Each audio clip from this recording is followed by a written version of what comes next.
Hello everyone, for today I want to show you how nested annotation works in Junit 5. Junit nested annotation gives more capabilities to test writers to express relationships among different test groups. So, and what does it mean? Let's create a simple salary calculation service which will throw exception when we will pass to it negative or zero numbers. And it will calculate our taxes, salary without taxes when positive bring to the table. So let's create.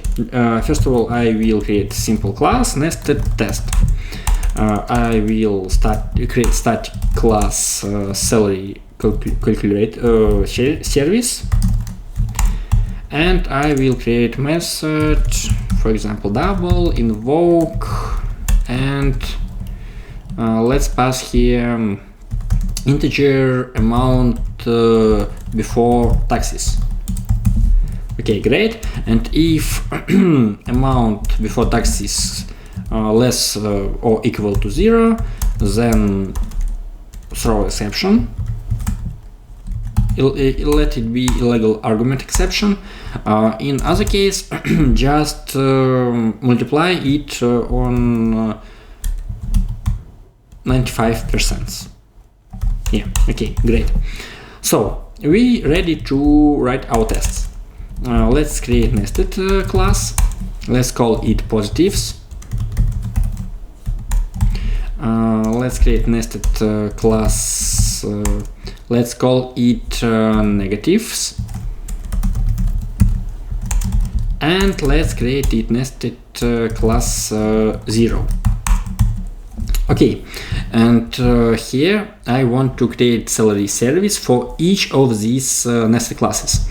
How can I do it? I can do it just once inside nested test in parent class.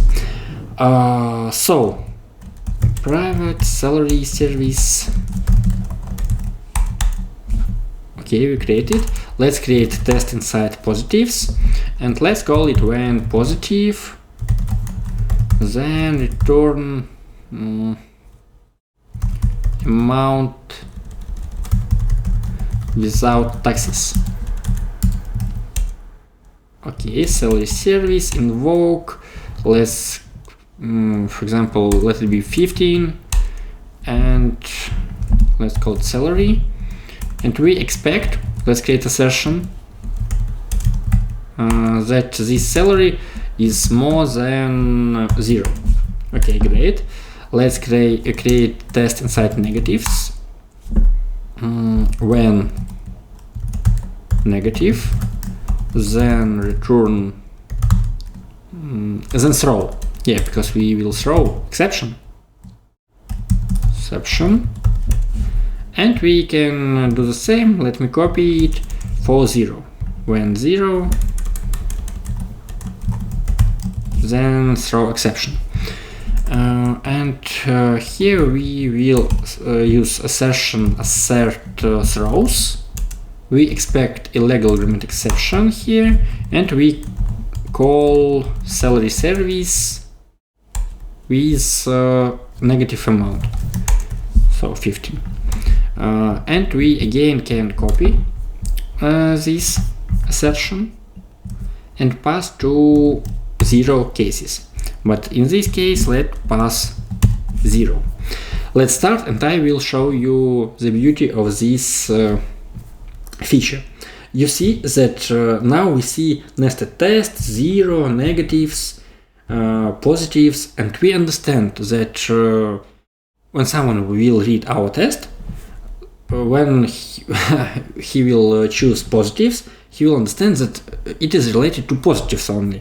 And if someone, for example, will misspell something or will pass bad input here and run it once again, let's run it. It will be much easier to investigate. He will come to this place and see, wow, we passed positive but someone passed here minus 15. So he will change it easily, repeat this test once again, and everything will be green now. Thanks a lot for your attention. That's all for today. Please subscribe to my channel. Bye.